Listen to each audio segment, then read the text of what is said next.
Hello and welcome to the first episode of the podcast More Than Her Sport, a podcast dedicated to sharing the stories and experiences behind the talented women who perform at the elite levels within their sport. I feel that it's important to start off with a thank you for those taking the time to listen to the podcast today and sharing this vital sentiment, that all athletes are so much more than just their sport. I feel like we get lost in this idea when we are performing at the elite level that our self-worth is based on our athletic performance. Especially as female athletes, the tendency to value ourselves solely based on our ability to be the best within our area of athletic expertise is too common and too frequent. I know I've experienced this, but it's honestly so easy to look at myself as only the achievements I've made within my sport.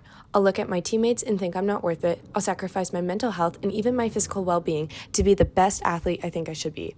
And this mindset and attitude becomes extremely ingrained in our behavior patterns in sports, as a lot of coaches encourage and even motivate athletes to place this immense amount of emphasis on their successes, and the pressures of this coaching style can lead to this unhealthy mindset and the terrible relationship between the athlete and their sport of choice. Overall, before we begin today, I would like to say that all female athletes are more than their sport. You are more than your gold medals, silver medals, and even last place finishes. You are more than your body weight and strength, the calories you burn, and the food that you eat. You are more than the number of flips you can do and the accolades your coach gives you. Remember that athletics is something you choose to do and participate in, as it brought you joy and excitement. It is not a defining characteristic of your personality or the human that you are. That is up to you. And athletics is just something that I feel that we should do because of our love of the sport, and our drive to succeed should be based on this passion and enjoyment, not the pressures of those around us. Unfortunately, this mindset is not always the easiest to attain, and it's usually negatively impacted by the tendency of coaching practices to become emotionally abusive. And that's why we will be discussing the tendencies of emotional abuse in female athletics today and its long-term impacts on female athletes' mental health. Therefore, in order to fully understand the effects of emotionally abusive coaching practices on female athletes, I've brought in some guests to share their experiences and stories who can hopefully relate to other female athletes' experiences to create a situation of support and empathize with any athletes who may have encountered these emotionally abusive coaching practices. I'm Savannah. I was a gymnast for 15 years, and then I started diving in 2016, and wait. You were a gymnast for 15 years? Yeah, I was. I didn't know that. I knew you were a gymnast, but 15 years is a long time. It was a very long time. Yeah. And then I started diving, and then I dove at Bowling Green State University in Ohio, and then I transferred here sophomore year to FSU. Very nice. Let's claps. Anna, your turn. I'm Anna. I started out in gymnastics, and then when I was 10, I started diving. I did both for a little bit, and then it just got to the point where I had to pick one because it was too much, and I thought diving would be easier, so I picked that. Very quickly realized it wasn't. When I was about 13, I started diving 10 meter. I made my first Olympic trials when I was 14. 14? Mm-hmm. I didn't know that. Yeah, I qualified for it. Yeah, That's absolutely insane. In Iowa. Wow. In 2011. Wow. So I competed at my first Olympic trials when I was 16, though. I made my first world team when I was 15 in China. Then I went on to dive at Purdue with some injuries and stuff. I had to stop my junior year. And then I took about 5 years away from the sport. It was really hard for me to have to stop, and just being around it made me sad. So I thought I was done. I completely left. I didn't want to go to the pool. I didn't want to watch diving. And then in August, I was living in Midland where I grew up, and the current head coach there texted me and was like, "Hey, are you interested in coaching? We really need new coaches." I coached for about a month there and fell in love with it again, and then that's what brought me here pretty quickly after. I'm glad you're here. Well, that was a long intro compared to me. That's okay. That was good. That was very good. I'm Skylar. I'm currently a diver, freshman at Florida State, and I was a gymnast up until I was 14 years old. and then transferred into sportive diving. That was really hard, like going from somewhere where I knew I was good to somewhere where I was like starting with novice kids and I was like the oldest one there. That was rough. And so I know you feel that pain when you like switch over into a new sport. But yeah, then I've been diving ever since. So we can just go from there. Thank you. Anyways, thank you for talking to me today, actually. Like, I'm really, really grateful you're doing this. Of course. But, yeah. I think the first thing I wanted to go over was... Let me open this. So, these are the questions I asked Anna. I said, what were some of the emotionally abusive coaching tactics you encountered within your collegiate or national level of athletic experience? Like, it doesn't, if both of you can just, like, talk. It's open. Wait, can we talk gymnastics and college? Yes, both. Ooh, fun. Because I feel like it's, like, Oh, boy. every sport is slightly different, but there's lots. Okay, so in gymnastics, I had Romanian and Bulgarian coaches. Ooh. And so our dance instructor was Bulgarian, and she would call the little kids little French fries, and any of the larger kids who had more muscle mass, she would call them sumo wrestlers. And she said you didn't want to look like a sumo wrestler because that's not feminine. So there was a little bit of that on the team, so that immediately created body image issues within our team. And then just pushing athletes a little too hard too early on in their life. We were doing gymnastics for 7-8 hours a day with an hour break for schoolwork, and a lot of the kids just were constantly injured, aka me. Yeah, I could imagine, like, 7 to 8 hours. Did they really, like, allow that in an hour of schoolwork? Yeah. Were you guys all homeschooled? We were all homeschooled. We did, so practice was starting at like 8 or 9 in the morning, and then we'd go till 12, and then we'd have an hour break, and then most of us would do private lessons somewhere in that hour. Wow. And then we started practice again at like 1 or 2 depending, and then we went until 4 or 5, and then private lessons continued, and then Saturdays we were there from 9 to 12 just doing straight conditioning and running. So. I could not, like, I thought, so when I was a gymnast, we had like 4-hour workouts, and then on Fridays, it was like, I left school early to get there, because, had to, yeah. And then you'd have like 30-minute break to eat, and then you got to do more gymnastics. Yeah. And it was insane, and like, I never really processed that, like, that was bad. Like, in my head, I was like, oh, that's normal, because like, that's what you grow up in, and then it's so normalized to get around like everyone that you're with. Like, the older girls are doing way more hours than that, so you're like, this is fine. You know what I mean? It's insane. And like, there are so many like coaching practices within that I was like, oh, I should be treated this way, and it's like, clearly I shouldn't have been. Right. But what else, if there's anything else, because that's already bad. I'm trying to think. I feel like I didn't really have that terrible of an experience with gymnastics coaches, but diving, when I went to Bowling Green State University, the coach there recruited me, and she had really high hopes for me, and I had just had hip surgeries, so I was out for 6 months, and the first day back on the board, she wanted me to throw my entire list. Really? Yeah. I would, if John asked me that, I'd be like, no. Yeah. So I immediately was like, Trisha, like, I can't do that. I'm not allowed to do that. And she just kept pressuring me and was like, well, you're a college diver. You should be doing college dives. Mm-hmm. And I was like, I understand that these are supposed to be dives that I do on a regular basis, but I just can't do that right now. And so then if I couldn't do the dive, she would just send me to do conditioning. And so the conditioning was all leg workouts, and so I'd have to do like lunges for like an hour straight. On the hip, that was just like... Yeah. I am so sorry. And then we had girls who would throw up during stadiums, and she would blame it on them drinking the night before, even though it was a Wednesday night. None of us had alcohol in our systems. Mm-hmm.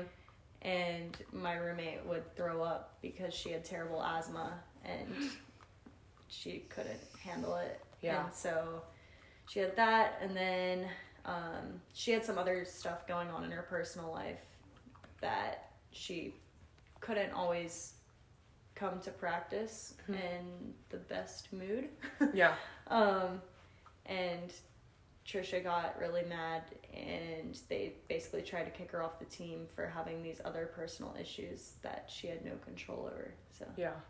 Damn. Yeah, I feel like a common theme amongst a lot of like these emotionally abusive coaching practices is like punishing with conditioning. It's Yes. like I'd noticed that a lot. And like I had experience with that in gymnastics. There was this one time, it was like my entire level 4 team, they would group punish us, which is in itself really wrong. Yeah. Yeah, And so John like used to do that. yeah, it's like this idea of like, oh, like 3 people mess up, you're all failures is like clearly not healthy at all. Mm-hmm. And so there was like a large portion of the team had second place is the first loser. Yep. John used to say that. Yes. So a large group of us had like fallen off the beam, but I don't think I did. It was like during a competition. I think it was like regionals or something. And so all of the gymnastics coaches were like, so many of you guys fell off the beam that we're going to punish all of you. And we had to do 8 scissor rope climbs in a row at like 13. And, or younger, because a ton of the kids in level 4 were not 13. I was one of the older ones. And I remember I got into the car and like I had like not blood, but like, you know, when you break capillaries because you're like working, doing so much. And I got in and my mom was like, what did they just make you do? I was like, rope climbs. Like, I thought that was fine. But like, I look back at it now and a lot of the ways in which they treated us was not okay. And like this idea of like, I have to be maintaining this certain level so that they actually like will coach me or like believe me. And another thing is like pushing through injuries. Like I struggled with Oshkinsladders because it's like, when you're growing up and doing so much like workout, like you're gonna have issues. And so vaulting would be like I had so many issues with vault because my knees would hurt when I was running. And like I literally didn't run in PE because they make you run in PE. I don't know why. I had to run a mile, but I didn't run for like a year.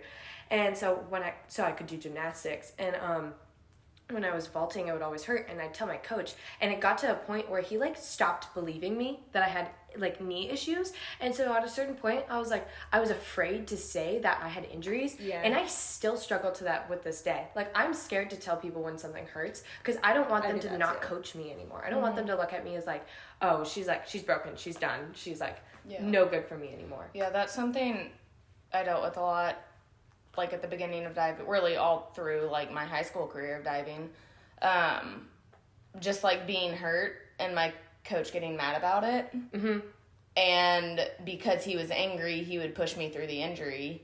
Like I remember I was 13 at the beginning of practice. I fell off a dry board, broke my tibia. Oh my God. And I'd practice that day. So my coach was like, it's fine, like you can just do lineups today. He was pissed at me, he was yelling at me, called my mom, yelled at my mom. And so I couldn't walk, I couldn't put weight on it, so I was carrying myself up to 7 meter, doing lineups. Every time I hit the water, it would throw my ankle weird, and I would come up crying. Our assistant coach came up to me and said, why are you crying? He's not mad at you. And I said, well, he is mad at me, and I'm crying because it hurts. Yeah. And then that same injury, like I went to the doctor, got an MRI, confirmed it was broken. They put me in a long leg cast for about 2 months. I got my cast off. I was in my boot. I came to practice to watch. Mm-hmm. And my coach said, we're doing handstands. You can do handstands. Oh. So I was doing some handstands, and then he said, no, you need to take your boot off. And I was like, no, I'm not supposed to. And he was like, well, it's just handstands. You'll be fine. Take it off. So I took it off, kicked up into a handstand. First one, my ankle popped. Like, so much pain. And he yelled at me. I was crying because it hurt. I was sitting on a mat. He walked out of the room, came back with an ice pack, threw it at me, and said, maybe I'll coach you in high school, and walked out. So that was, like, the most severe. But really, like, every single time I got hurt, it was the same thing. And it got to the point where I was scared to tell him. So I was at a meet in Fort Lauderdale. It was my first international meet, and it was my first day of practice, and he said, let's go up to 10 meter and just do a jump so you can get used to this platform. I was like, okay, sounds good. So I went up there, I did a jump. When I hit the water, I dislocated my knee. I didn't want to tell him. I was terrified, so I didn't. I got out, I went behind the platform, put my knee back in place, and I finished my workout. The next day, I got up, my knee was huge. I tried to take a step and just collapsed. And, like, my mom and my coach were like, what's going on? And I said, I think I walked on sand weird yesterday. I don't know what's wrong with my knee. Because I didn't want to tell him. I didn't want to tell him I heard it. I didn't want to tell him it was at practice. And I was like, it's fine. I can push through the meet. I'll be good. Leading up to the meet, all the trainers were like, you need to drop out. And John was like, that's not an option. You're here to represent the United States. This isn't about you. You have to dive. Yeah. So I went up to 10 meter. I did my list, basically jumping off one leg. Dove terrible. I got 32nd. And he was so mad. And the thing he said, he was like, this is why you train through adversity, so that you're able to do these things. And he was like, that's like the point of this sport, is learning adversity and training through it and pushing through it so that you can compete when this happens. And I thought that was normal. Yeah. There were so many meets that I went to where I would get sick or something, or get hurt right before it. And he was like, this is what we train for. Yeah. Push through it. And I always thought, like, we trained for this because I was always hurt because you never let me take a break. Right. Like, we wouldn't need to train for this if you would just let me heal. Yeah, exactly. But at the time, I was like, no, you're right. This is what it's like being an elite athlete. Yeah. This is what I have to do. Mm-hmm. Yeah, it's this, like, idea, like, oh, like, being an elite athlete means being in pain. Or, like, being an elite athlete means I don't get to listen to my body or listen to what I think is right. Like, I just have to listen to those who have a higher authority over me. Yeah. Because you think that's, like, what you need to do. Yeah. I'm really sorry you had to do that. Yeah. I didn't know. That's so extreme, like, gnarly. Like, you had to pop your knee behind the tower. I think you told me that the other day, and I was like, ugh. Yeah. And then, like, also growing up, I was the oldest one on the team. I was the only one who was really at the elite level. Like, we had some junior divers who were national level, but I was the only one who was, like, at the Olympic level. So I was training twice a day, and in the mornings, it was just me and my coach. And it was so intense, but I didn't realize it at the time. And now, like, looking back, like, we had this rule where if I was in twister belt and I was struggling with it, I mean, really, even if I wasn't struggling with it, our rule was you don't get out of the water, or you don't get out of the belt until your stomach is bleeding. Because the twister belts hurt. Yeah. They were too big for me. So the twister part of it would come up, hit me in the ribs, pinch me, and then twist. Yeah, I had that issue too. So I wasn't allowed to get out of belts until I was bleeding. And I was like, yeah, that's fair. And then recently, I mentioned it to a therapist as, like, a funny story. And she was like, Anna, that's abuse. And I was like, what? And she was like, that's physical abuse. And I was like, no, it's not. It's fine. Yeah, I'm so sorry. No, I got really lucky, and, like, going into diving, I had coaches that were really understanding. Like, Michelle and Todd were very good about, like, if something hurts, like, please tell us. We don't want you to dive through it. Probably because they had experiences like that growing up, and they didn't want that. And, like, coming from gymnastics where I was taught to ignore that, and going into diving where they were like, please tell us, was really weird, and I still struggled with that. But, like, I never faced the extreme, like you had to face. Like, that's insane. You know what I mean? I'm very sorry. Yeah, I didn't think about the injury portion of it. Yeah. Yeah, I definitely experienced many injuries in gymnastics.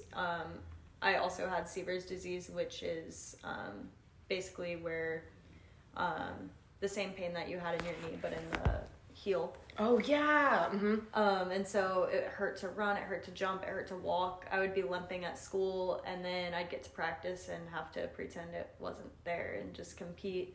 And I remember I broke my foot, and the coaches did not believe me. And so I competed all season.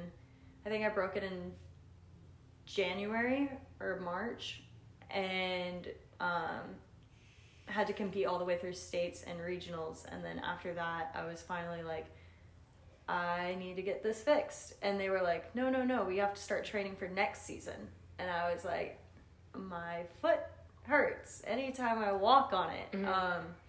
Anyways, and so my mom just took me and was like, we need to see if this is like actually broken. And it was. And so they put me in a cast, and I came back, and my coaches said I needed to stop milking my injuries. Oh. And then told me that they were like, is this really going to happen to you every single year, every single season? And it's like, yeah, because we are not allowed to have a rest season. There's no off season. I think a lot of people think like sports have an off season. But in gymnastics and diving, that's not true. Yeah. You work year round. Like there is no stopping. Yeah. So You get the occasional like 4 days off. Literally, Yeah. I was just talking to someone about that. They were like, "Oh, when's your off season?" I was like, "Diving doesn't have one. Like, Yeah. you never stop diving. Yeah. Like your summer, you're diving. Your Christmas break, you're diving. Like you're never not working out. And like, yeah, we taper. Yeah, we do less. But it's like your body is always like under constant impact. And like some people don't realize that diving. Like, gymnastics, it's like, it's hard on your body. Like, Yeah. you watch these girls, it's hard. But some people don't realize how hard diving is on people's bodies. Because it's all, not only is it all just, like, your strength, but you're hitting the water at, like, a speed that, like, you shouldn't, like, most people don't have to experience. And it breaks down your body and your muscles, and you end up with so many injuries. And, like, the amount of times I've pushed through, like, my wrists were super swollen before nationals this last year. And I had shin splints, and I was like, no, I'm fine. Like, I can do it. And it's like, I probably should have taken a break, but I just didn't have the opportunity because there's no off season, you know? Well, and that's something I didn't really realize how much it impacted my body until I was done diving. Like, really a few years after diving, I started having, like, all these pains, and, like, recently found out I have bulging discs in my back. And just, like, random sprains and pains that I have, and it just got me thinking, like, I pushed myself so hard when I was younger without realizing it and thinking it was normal that now I have to deal with this for the rest of my life. Yeah. And that sucks. And because, like, the bulging discs in my back, I can pinpoint when it happened. And I didn't realize it at the time. It hurt so bad, and I was like, it's fine, I have to go do another one. Yeah. And now, like, thinking back, I'm like, that's when it happened. Yeah. Like, that's when I hurt myself, and I kept diving, and for sure made it worse. And now I have to deal with it forever. Yeah. Yeah, that's like one of the things I was going to talk about was like long-term consequences.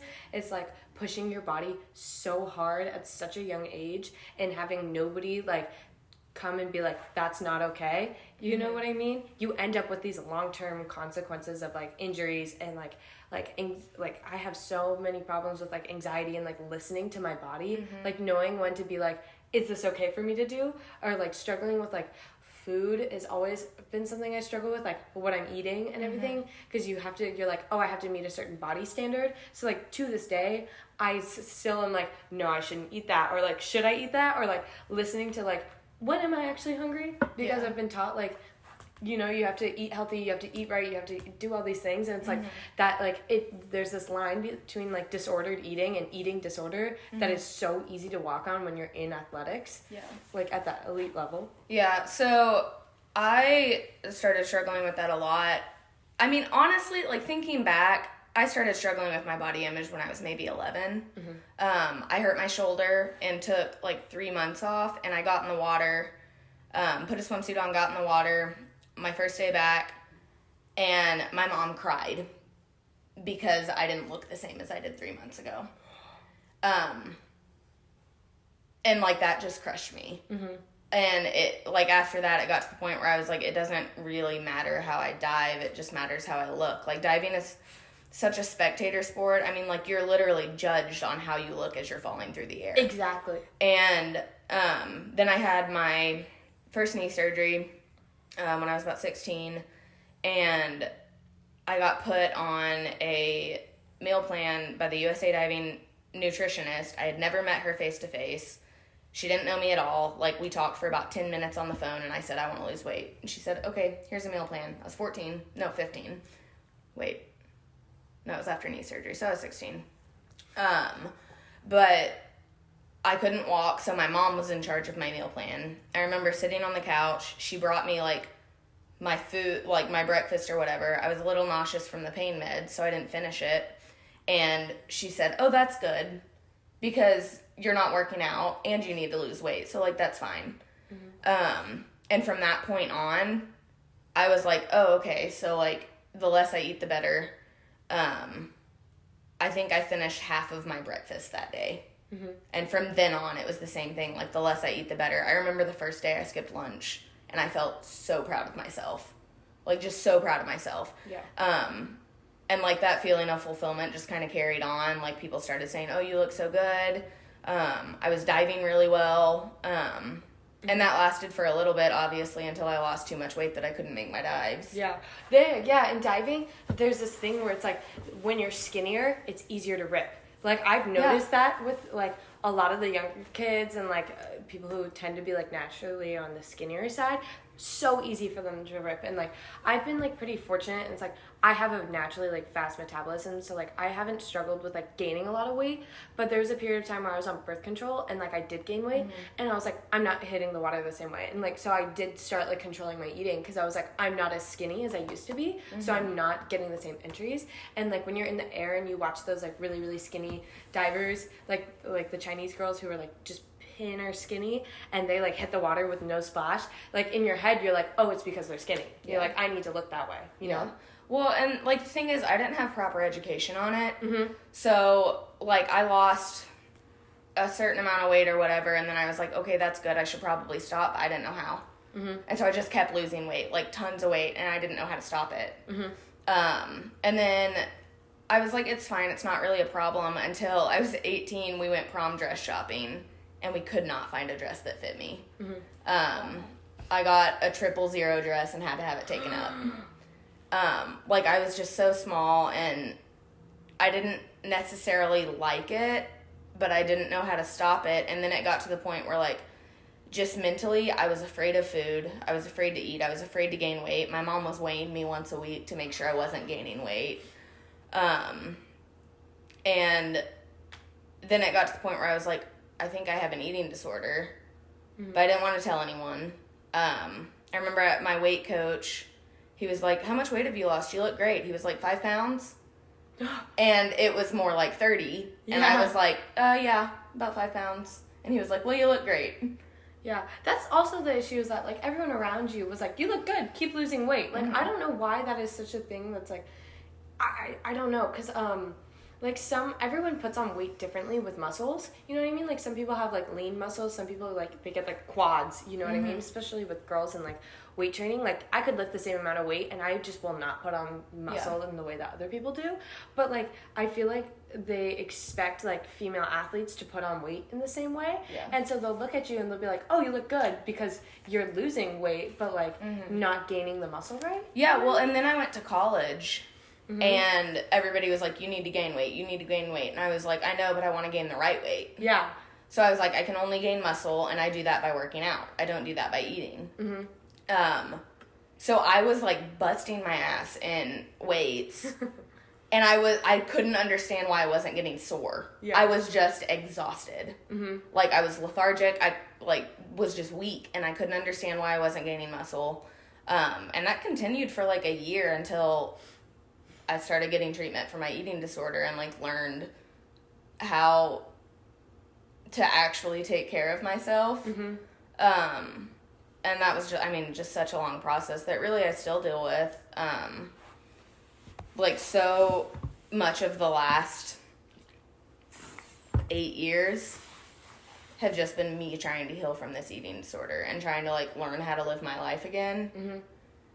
And I don't know. It's just hard because I feel like it could have been avoided. And I know a lot of it is genetic or whatever, but I strongly believe that the situations you're put in growing up teach you how to live your life. And I mean, when I was 14, 15, when I was first starting to do 10 meter, I had a lot of anxiety. So I went to a psychologist who told me that she could help me shut my brain off. So I did biofeedback. She was putting, like, electrodes around my scalp, and we literally trained twice a week how to shut out my emotions. Right. And so I didn't know what I was feeling. I stopped feeling pain. Mm-hmm. I stopped feeling hunger. I, just stopped feeling everything so that I could dive better. And I completely lost, literally how to take care of myself. And that's something I'm still working on with therapists is, what can you do today to take care of yourself? And I'm like, I don't know, I have this, and this to do. And they're like, okay, but, are you doing self-care? And I'm like, I don't. No. Self-care doesn't feel like self-care. It feels like a waste of time. Yeah. And it stresses me out, so I'm not going to do it. Mm-hmm. And I think also a lot of times with athletics, especially in college and stuff, I mean, you have school, you have practice, you have all these different things that you're supposed to be at. You barely have time to finish your homework at night. How are you supposed to try and work on your mental health? Yeah. There's no time for it. That's what I've struggled with the most. It's only been 3 months, and I've just now, for the first time, sat down and watched a movie with my roommates. Mm-hmm. I usually spend most of my days, I get back to my dorm and I do homework. And, my time to have self-care is eating. That is when I have self-care. And, I've shown people my schedules, and they're like, when do you have free time? I'm like, there's none. Yeah. That doesn't exist, Yeah. And I feel what's difficult is, with athletics, you have to be doing a certain amount. Collegiate athletics, you have to be working out a certain amount so that you're getting good enough. But at the same time, there has to be a balance. You can't, I spend all of my days, we have 3-hour workouts, and then we have weights, and then in between that, I'm doing school. Mm-hmm. There's never any time for me to I want to sit and read a book, right. Mm-hmm. And also is my major's harder, so it makes sense. But I feel it's so normalized to not give yourself self-care and just be you're an athlete, you need to do athletic stuff. Mm-hmm. Well, and also a lot of times so I work with the hidden opponent, which is learning about and teaching about mental health within athletics, and just trying to help athletes understand what's okay, what's not okay, even helping coaches try and figure out how they can help their athletes. And it's crazy because so many of the athletes will say I lost my train of thought. It's okay. Hold up. I have something to say while you think about that. This is a momentary brain fart in the middle of the... No, yeah, and I feel it gets to the point where you don't realize that that's what you need. Mm-hmm.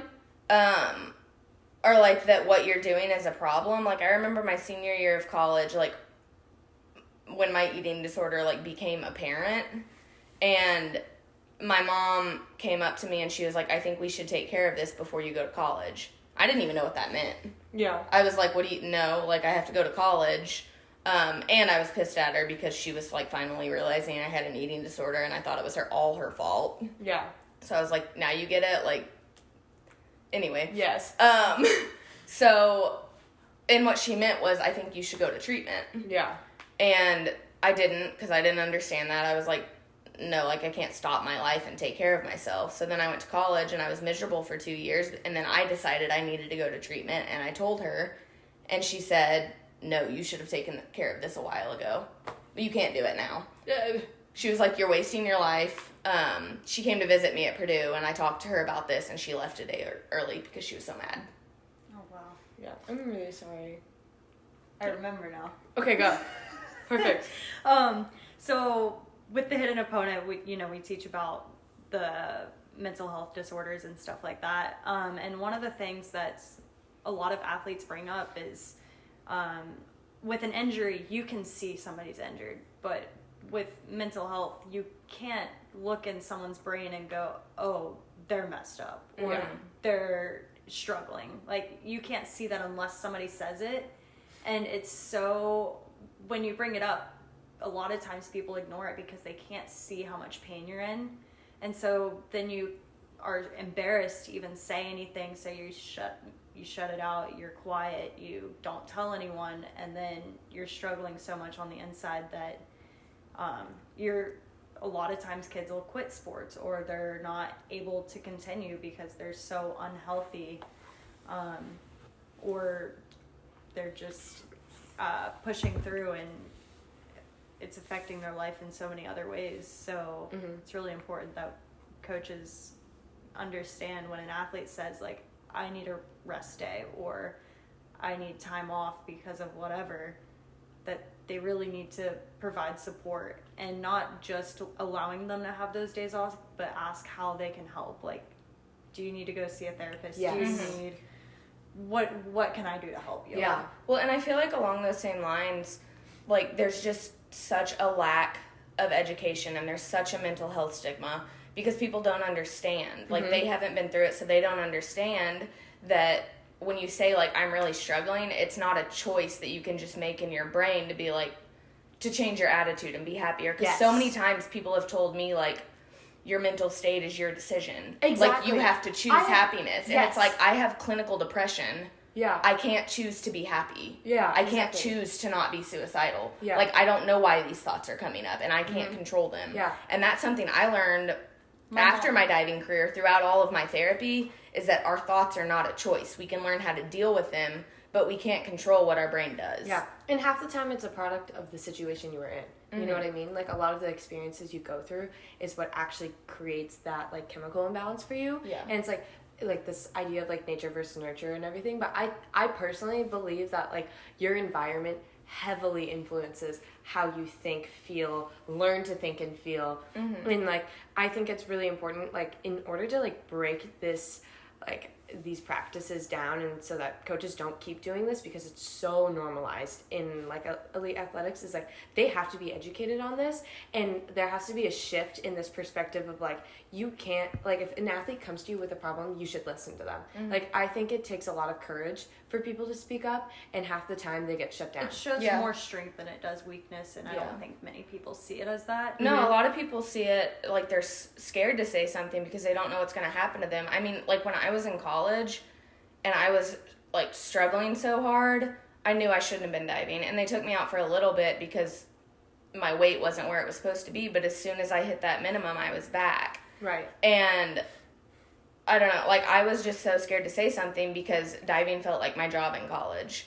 Yes. And if I said something, I was scared I was going to lose my scholarship. I was scared I was going to lose my education, so I didn't.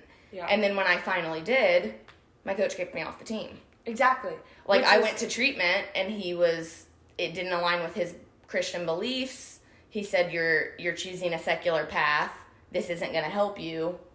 I don't think you have what it takes to be on a college team, and he kicked me off. Yeah, which is also extremely emotionally abusive. Yeah. Because you should not be kicked off of a team for something that you're struggling with, like mental health. And he A lot thought... of times it's an outlet. Yeah. Well, and, like, he thought that he was helping in a way. Like, he was really pushing his beliefs on me, and thought, like, if you're not diving, you'll be okay. But I just felt like I couldn't articulate. Like, I was just so depressed, like, dealing with so much that I couldn't articulate what I needed. Yeah. I didn't know what I needed. And taking away something that was my whole life since I was 10 years old crushed me. Yeah. Yeah. And, like, at the time, like, I knew I needed a break. I knew I needed some time off. And I was thankful for that. But I wasn't ready to be done. And it was so forced. And, like, I've talked to other people who have gone through mental health stuff and eating disorders and diving. And I actually have a friend who went to a university, and the same thing happened to her. She got kicked off, and she sued the school. Yeah. And it wasn't until she told me that I realized what happened to me was not okay. Yeah, exactly. Going back to, like, it's a choice, my mom had always told me, you can't have a pity party. Like, yeah. She told me that when she was in high school, she went through a time where she was really, really upset and felt depressed. And her mom said, "Please stop having a pity party." And so she started just playing the song "Don't Worry, Be Happy." And she was like, "So that's just how I live." She's like, "I don't need to, have these." She's like, "You can't have a pity party." Like, she's like, life has to go on. And so anytime I'd come up to her and try and tell her, like, I'm struggling, she was like, Savannah, stop. Like, Yeah. she's like, she's like, you can't control it, so just let it go. But that's not how it works. It was the At same all. thing in our house. Like, we weren't allowed to cry. If we cried, she said, go do that somewhere else. Yeah. Like, get it together. Yeah. Bring a good attitude. Like, that's... You always have to have You a always positive, have to have a positive attitude. And also, I was always told, like, oh, you're a really positive person. You always, like, have a smile on your face. And so then I felt You internalize so that. compelled to always have this smile on my Well, face. you just internalize the identity that other people want you to have, and I dealt with that a lot, too. Yeah. Like, I was the perfect child. I was the teacher's pet. I was the perfect athlete. And if I let any of that go, like... I didn't know who I was because that's who I was supposed to be. I've struggled with that for the last year. I've spent most of my life not being like receiving like the accolades I needed to unless I was achieving something. Yeah. In gymnastics, in diving, in school, in literally every aspect. And so I had this huge notion, like, I have to be perfect all the time. I have to be the best student. I have to be the best athlete, or else I'm not good enough. Yeah. And that's so reflected not only in like the way in which your parents are treating you, but also in the way in which your coaches are treating you, because they treat you differently if you aren't exactly what they want you to be. Yeah. And I spent so many years like thinking that like everything that I was doing was okay when I look back at it, and I'm like, I was not happy. Like, I spent so many years struggling that I could have just like spoken up, and I didn't, because I thought that was okay, and that's how I needed to be. Yeah. My first day of diving ever, after my practice, my coach went up to my mom and said she was born to wear an Olympic medal. And that was my identity from there on out. My Olympic dreams were not my dreams. No. They were my that's- mom's, and they were my coaches, and all I felt was pressure to achieve that goal. And if I didn't, I thought I was letting them down. I thought I was letting myself down. I thought I wasn't who I was supposed to be. When I was 13, I wanted to quit diving.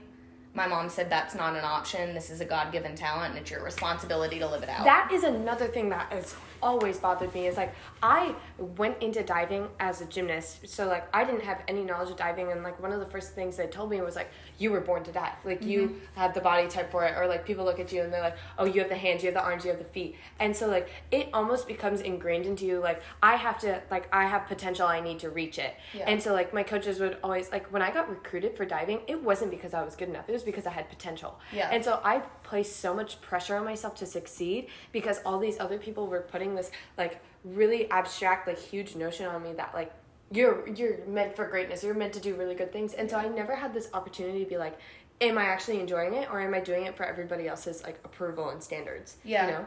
Well, and like being told that, it's like that becomes your identity and that's your purpose in life. And then what, like, coaches just don't understand that this sport can't be your whole life, because at some point you have to be done. Yes. And when I stopped diving, that was my purpose in life, and I didn't achieve it. I never got that Olympic medal, so my purpose was over. And that's when I got suicidal. Yeah. I said, I don't have anything else to live for. I can't achieve my goals. I can't achieve what I'm supposed to do in life, so I don't have a purpose on this earth anymore. Yeah. And I don't think I should be here.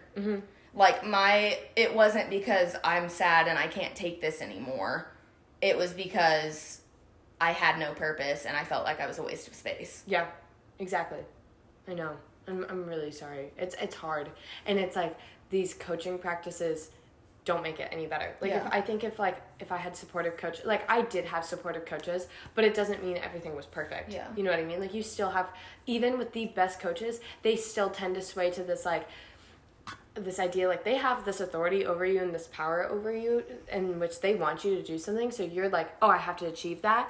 And like if I wasn't doing my best, sometimes like my coaches, like I noticed kids who like weren't successful or weren't achieving things, they would just ignore them. They wouldn't coach them anymore. And I was terrified of not being coached. And so like it's like these coaching practices put this emphasis on like we have to achieve greatness in order for people to approve of us, and that becomes your purpose for so long that you lose this perspective, especially within athletics. You think that's my only like purpose in life is to be successful here, and so you lose this other half of yourself. And like I've spent the last year trying to figure out like what else am I besides a good student and an athlete. Like, what do I like in myself? And I have a therapist, and she'll be like, you are so much more than just a good student and a good athlete. Like, you're a good person. Like, I would tell her, like, what I like about myself, and she's like, those are achievements. Like, those aren't things that you actually like about yourself. That's what other people told you to like, you know? And I've had to relearn, like, oh, I like myself because I'm kind, or I like myself because I'm empathetic. Not like, I like myself because I did well at that last meet. Yeah. You know what I mean? Well, and every Olympian I've talked to about their experience at the Olympics, when it was over, they were in a dark place. That's what I've heard. They got so depressed because they just achieved this goal that they set their life up for, their life goal, their life mission, and they don't know what's next. Yeah. They said that was the high point of my life. Nothing can beat that. Exactly. And so, just nothing can make you happy. Yeah, like, it's like, I don't have anything else to live for because I already did it. Exactly. So even when you do achieve those goals, it's not, you don't get that fulfillment that you thought you would get your whole life. Because it's one meet and then it's over. Yeah, I know.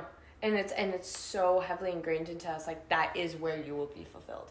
Like, everyone that you talk to is like, the greatest achievement you can make as an athlete is going to the Olympics. Yeah. But it's not. I have not met one Olympian who told me that after they made the Olympics, after they competed at the Olympics, that they felt life fulfillment. Yeah. Every single one of them has told me that they were depressed and they didn't know what their next steps were. Yeah, exactly.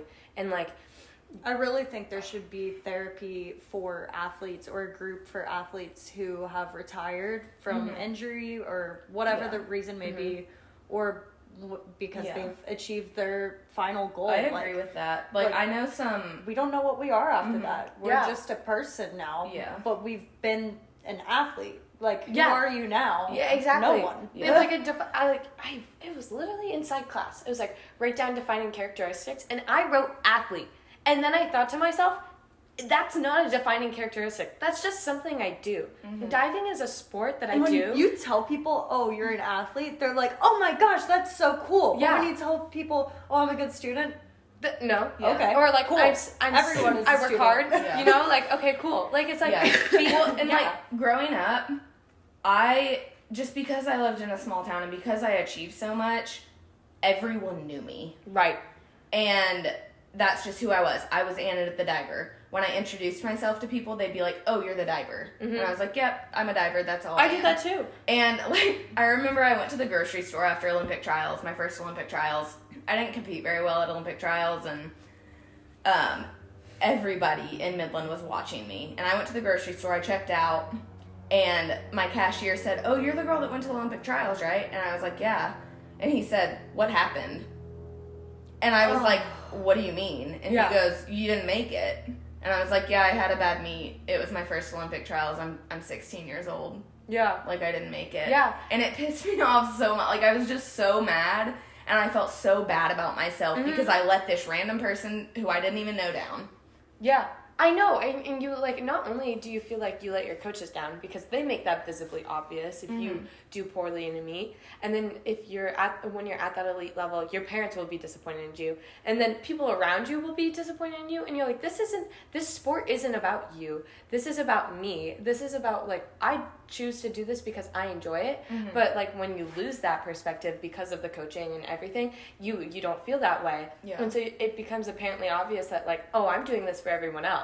And that's why you get sucked into this void of, like, I have to succeed, or I have to achieve what my coach is like. I have to push through injuries or push through all these things because your coach is like, you feel like that's the only way you're worth it. Right, look at Simone Biles, who just had to drop out of the Olympics because of her mental health. Exactly. And people got so mad and said she shouldn't have competed, that she should have let somebody else take her spot. No. Like, mental health can come on at any point in time. You don't know you're going to have a bad meet. You don't know that you're going to have these mental struggles to where all of a sudden your skills just go away. Yeah. And that's not anything you can control. Oh, and I feel like those lines get so blurred when you're an elite athlete because, like, when I went to college, actually, like, before that, when I started competing for the United States, I was told, you're not competing for yourself anymore. You're representing the United States. If I'm not letting myself down when I compete bad, I'm letting my whole country down. Yeah. And then I went to college, and my coach told me, this is your job now.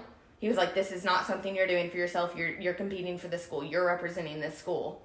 when you, like, if you don't dive well, if you don't dive at all, you're letting your team down. Yeah. Oh, yeah. Like that idea of group mentality. Yeah. So heavily emphasized. And I don't think people realize that in diving because it's such an individual sport.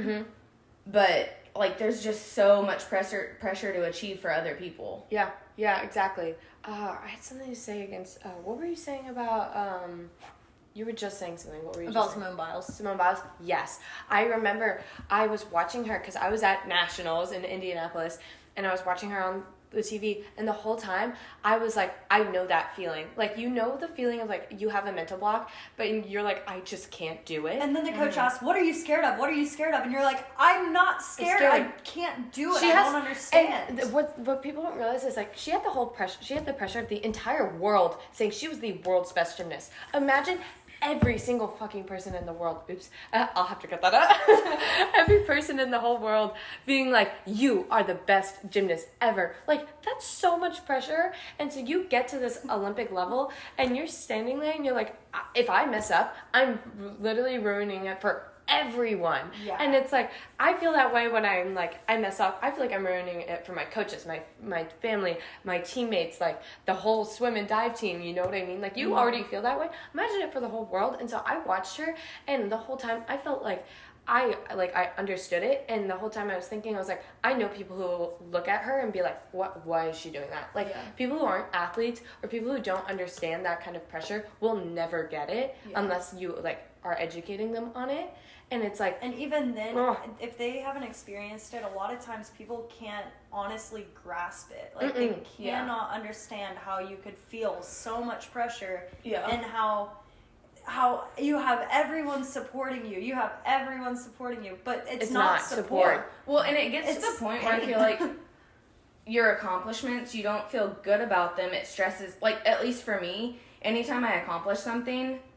I couldn't just be proud of myself because I had just set a new standard for myself that now I had to live up for. Exactly. The first time I got a 10 on one of my dives, it was a back 2.5, 1.5 on 10 meter. I got a 10 on it, and from that point forward, if I didn't get a 10, you weren't good enough. It wasn't good enough. Yeah, exactly. And that's only further like affected by how your coaches treat you. Yeah, it could be like, oh, it's a good dive, but it's not my best. Yeah, exactly. Once you reach a personal best, it's not your best anymore. Yeah. That's the lowest you should be getting. Yeah, exactly. God, I know. I think what's important though is like understanding how we can like prevent this, because like it's so heavily normalized, clearly, because we're 3 different people who have gone through 3 very different situations and all have similar experiences. And it's like the ways in which we can prevent this is like educating coaches and then holding people accountable. I think is what's important. Is there is such a lack of accountability. Like, coaches will get to this level where they're super, like, they instill these emotionally abusive coaching practices, but there's nobody there to stop them. Right. I also agree that there should be not only a sports psychologist for the athlete, but a sports psychologist for the coach. Right. Yes. And that's so that the coach can actually understand what they're doing is damaging their athletes. Yes. Yeah. And they may not even realize it. Yeah, but no, half the time they don't. Well, a couple days ago, I actually spoke to the sports psychologists who are going to start working with our club team, and they said, "Are you interested in coach sports psychology?" Yes. And I was like, what are you talking about? Yeah. I didn't even know that was a thing, and I think that needs to be so normalized. And like now, as stuff is coming out that like abuse is happening in sports, like at least with USA Diving, they started doing Safe Sport. Oh, but Safe Sport does nothing. It's a 30-minute video where you learn about abuse, and there's no enforcement of it. No, we haven't. Nobody's checking on it. Nobody's coming into all of these programs and making sure that people are being treated humanely. Exactly. And I think communication is terrible among the coach and athlete, and so I think having a sports psychologist on deck where the athlete can go up to them and be like, I don't know how to approach my coach with this situation because I'm hurt and I don't want them to be mad. Right. You can't always approach your coach. You're scared. You know? And I think from a coach perspective, at least, when I was going through the Safe Sport stuff, I was like, oh, I could never. I'm not. Nobody thinks of themselves as an abuser.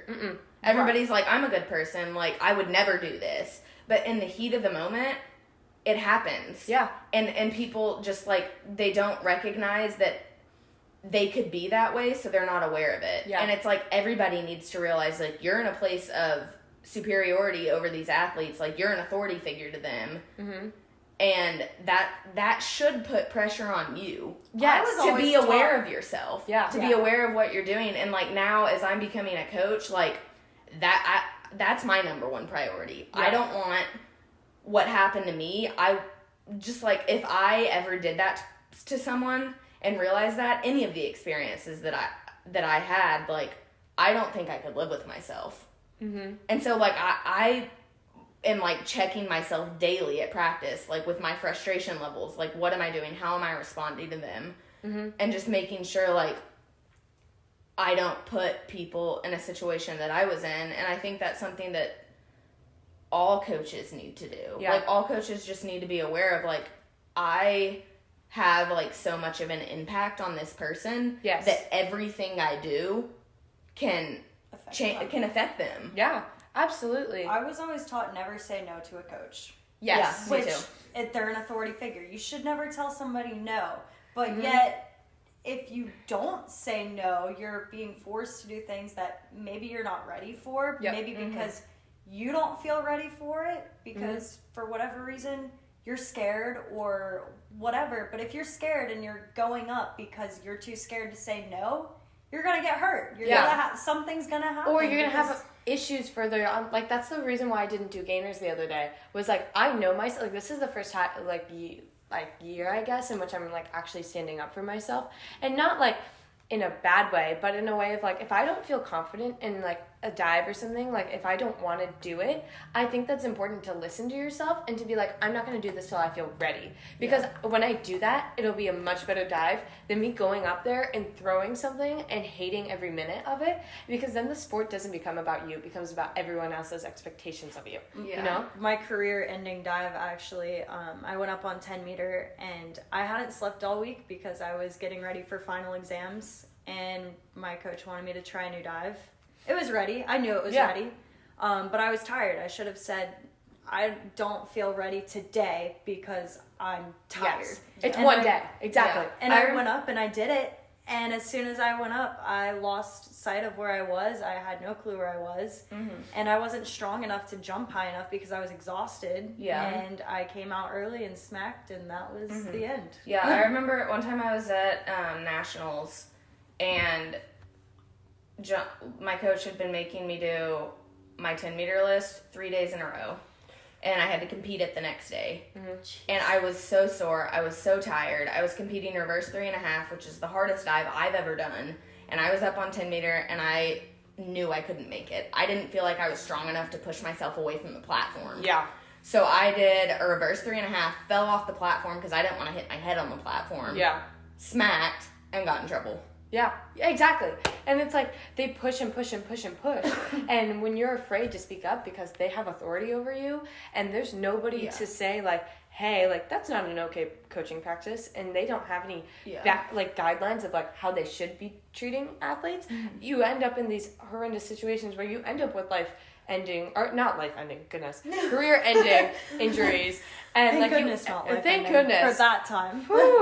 Career-ending injuries, and you end up with these situations in which you lose your, like, why am I doing this in the first place? Mm-hmm. Right, and, like, along the same lines of, like, never saying no to your coach, we were taught you always thank your coach after practice. Oh, yes. And that was so hard for me. Like, sometimes when my coach would literally abuse me all practice, and then I would have to go up to him and say thank you. Yeah, And I don't think that's right. I don't think someone should have to thank their coach after practice. I think if your coach is treating you well and you truly feel thankful for that, of course, thank your coach. Yes. But if I just never think it should be enforced to tell someone something that you don't feel. I was taught that in gymnastics. I was like, every day we all group said thank you. No matter if they yelled at you, if you were crying, if you competed through an injury, like, you always say thank you. And it's like, what am I thanking them for at this rate, you know? Well, and with gymnastics, I never had a coach come up to you after practice every single day and give you a fist bump and tell you, great job. Yeah. If you did bad, you did bad and you didn't get anything for Yeah. it. But when I switched to diving, my coach came up to every single kid after every single practice, gave them a fist bump, handshake, high five, something. Mm-hmm. Even if they were having a terrible day and cried a bunch and couldn't do the dives that they wanted them to do. So as a coach now, I've really made an effort to, after each single practice, going up to every single kid and going, good job today. Yeah, me too.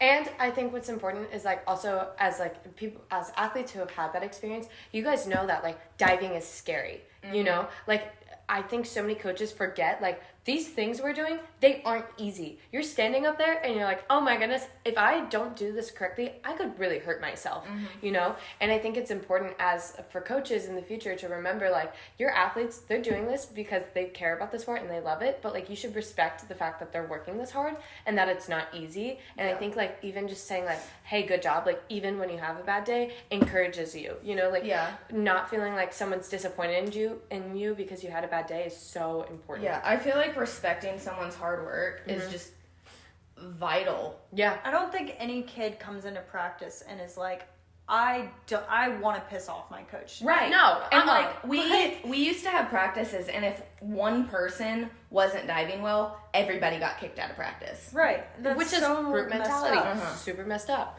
Yeah. Exactly.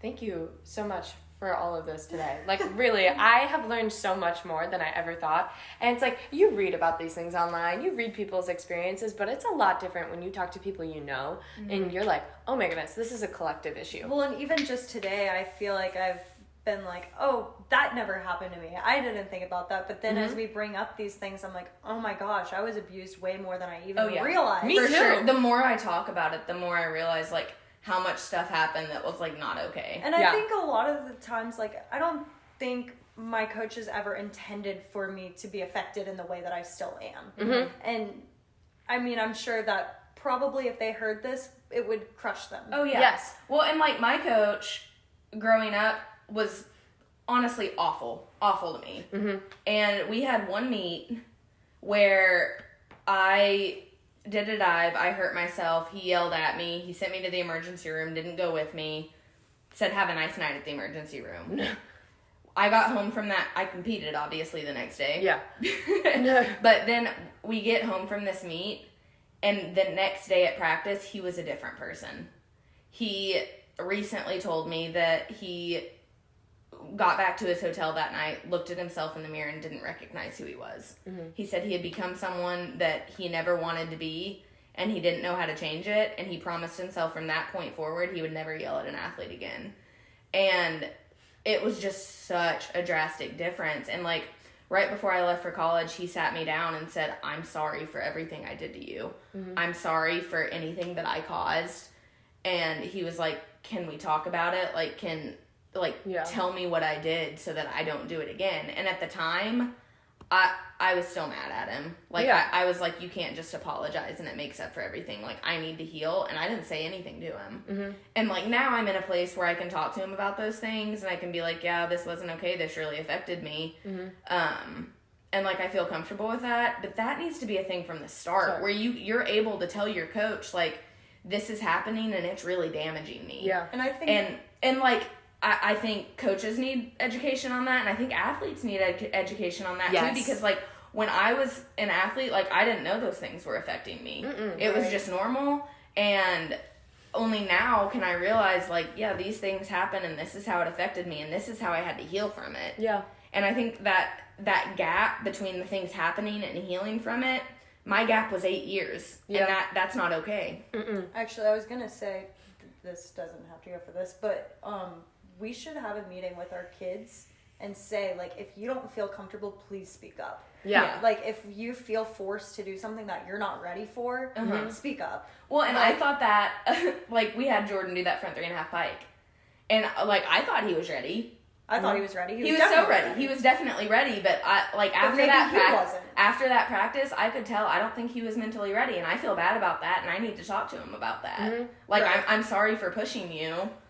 if this happens in the future, tell me you're not ready. Yeah, and I'm okay with that. I'm not going to get mad at you. He never asks for bubbles. Like, I constantly have to go, Jordan, do you want a call? Do you want bubbles? And then he's like, oh, yeah. And it's like, just tell us. Yeah. Tell us. Don't be afraid to ask for what you need. I want my athletes to come up to me and tell me what they need and know what they need. Right. Yeah. Like, it's so hard. At least for me, it was really hard to know what I need because I was being told what I needed, even when... Yes. Yeah, and it's I'm so grateful that you guys have that perspective and are able to treat your athletes differently, and like walking into a situation knowing that like you guys are doing that is I'm like, I don't know, it's just, I'm super grateful for it, and I know that your athletes in the long run will be much better off, and like your self-awareness is so important, and like unfortunately, like, your coach's self-awareness didn't come till later on, but if all coaches were self-aware from the start, a lot of these athletes wouldn't have these experiences. I think over time this will change. Like, Yeah, I think I agree. all these, I mean, all And of us. I think our starting this generation- conversation, like what we're doing right now, that produces change, and it needs to be more like people need to talk about it. Yeah. Or it's not going to change. Yeah, I mean, I think we all realize as we're talking, like, things that happened to us that we didn't even realize. And I think a lot of athletes are starting to realize, like, I was abused and had no idea. And so now they're going into coaching and being like, I don't want to be that person. But they might not necessarily even realize how not to be that person. Exactly. Because Well, and I they think- learn from their coach. And like so many coaches, they just want so badly for you to succeed. They want you to be the best you can be. Yeah, that's and at true. least for me, I told my divers this from the start, and the parents, I said, I want them to be as good as they want to be. yes. I want to push them as much as they want to be pushed. Because some people, like, you push them too hard and they break down. Yeah. And like, everybody's different, and I need to learn from each person how you can best be pushed. Like, nobody should have the same coaching philosophy for every athlete. No. It That's has important. to be different for every individual athlete. Yeah. because And the everyone athlete is needs different. to be able to communicate, Yeah. like, this doesn't work for me. Yeah. Yeah. Or this really helped me. Can you do that more often? Yeah, exactly. Like, I talked to my roommate, Izzy. She was saying how, like, she needs someone to just tell her, like, you do this dive now. Because, like, and I work the same way. Like, when people are like, you choose when to do it, I'm like, that gives me too much anxiety. That's too much leeway. Like, sometimes I just need someone to be like, For me, hey, it's you gotta That's go. so, for me, it's great. that's so different for me, which Yeah. is funny to hear you say that. Like, if a coach tells me to do a dive and I know I'm not ready, I'm gonna do it because they're telling me to do it. Yeah. But But I what don't helps feel me ready. the most, like anytime someone has said we're not doing this until you're ready, especially coming back into the sport, like I'm diving now, Yeah. and John hasn't pushed me. Yes. Every time I do something new, it's because I'm asking to. Yes. And it's such a different experience. actually, like I like that. I'm Great. I enjoying love it. diving more than I ever have before because I'm making the decisions of when to push myself. Yes.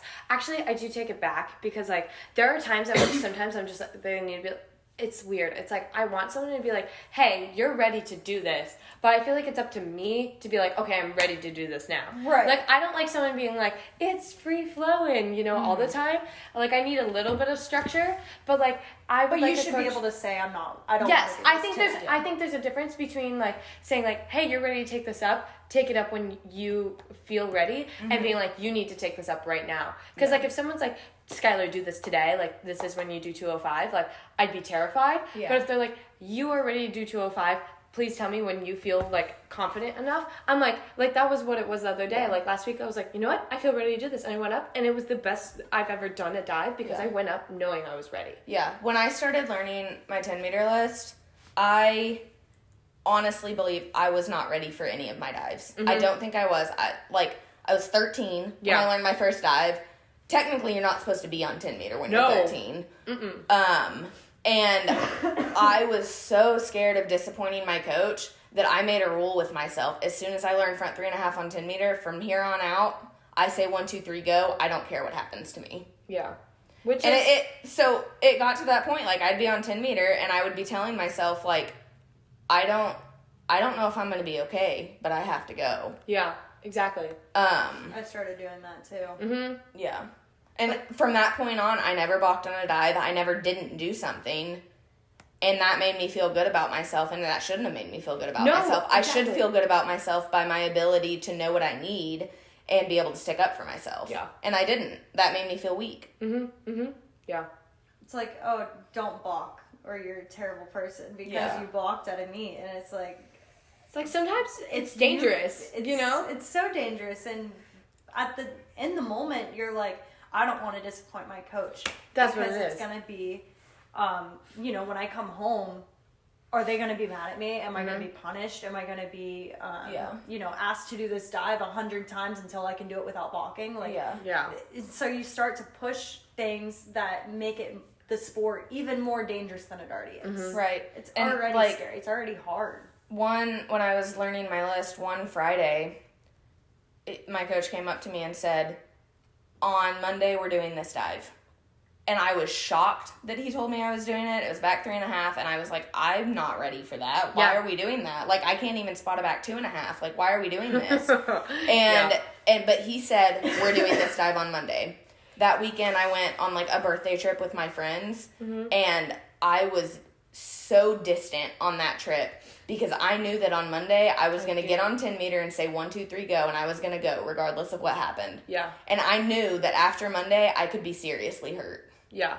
So I knew I was just facing an injury. Yeah. Like, I was facing pain. Every time I get up there, it's like, I might get hurt. Let's go. Yeah. And then when you do it right and you don't get hurt, then you're like, oh, well, see, I'm more capable than I realized. Yes. And you're always told, like, oh, your body can do 40% more than it thinks it can. And so, I mean, this is part of how I got rhabdo actually last year is I was like, oh, my body can do 40% more than what I think I can. Yeah. And so I got to 60 pull-ups and I was like, well, that's only 40 more pull-ups. I can do that. Yeah. And I got to the point where I was barely making it up. I was having to jump to make it up, which I should have known. I need to stop now. Yeah. And I didn't. I was like, I have 40% more in me. Yeah. And so that's I continued. Like coaching practices have instilled that mindset into you so you live with that for the rest of your life. Right. Where it's like, I'm not good enough or I can do more and I can push myself, and you start learning to listen to your body, you know? And people who aren't athletes or haven't been in athletics don't understand that. And chances are your 40% more as an athlete is really not 40% more because you've learned to shut off that brain. Exactly. Yep. And so you probably really only have maybe 10%. Yes. If that, you know? Yeah.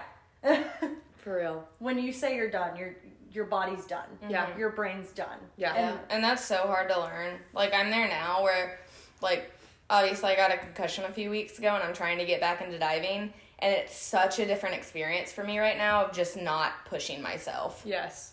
I know. I'm really proud of you, by the way, for that. Because I was like, do not do a flip. I was like, careful. I was yelling at her. I know. She was like, I bounced on the trampoline. I was like, no. Well, and for the first time ever, I've told my coach, like, I'm going to try this today. If I feel any symptoms, I'm done. Yeah. Like, I'm getting out. And it like, the and last... you didn't argue with it. No, and the last 2 months is the first time ever in my life that I've gotten out of the water before practice is over and said, I think I need to be done for the day. Yeah. It's the first time ever. I hurt my back a few weeks ago. I did a front flip on the mat and my back tweaked, and it's the first time in my life that I didn't push through it, and I went up to him and said, I think I need to be done for the day.